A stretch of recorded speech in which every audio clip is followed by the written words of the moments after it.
2 nap alatt több mint 120 000 forint gyűlt össze egy közösségi vásárlói oldalon Ganyi Károly speciális liftjéhez.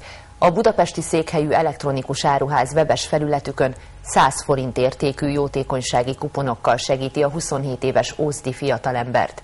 Mint arról korábbi híradónkban már beszámoltunk, az üvegcsontbetegségben szenvedő Károly önállóan nem képes elhagyni a lakást, ezért lenne szüksége a mozgáskorlátozott felvonóra. Az ehhez szükséges 2,3 millió forint egy részét fedezi majd az egy hétig tartó kuponakció, aminek teljes bevételét felajánlották a felvonó árához.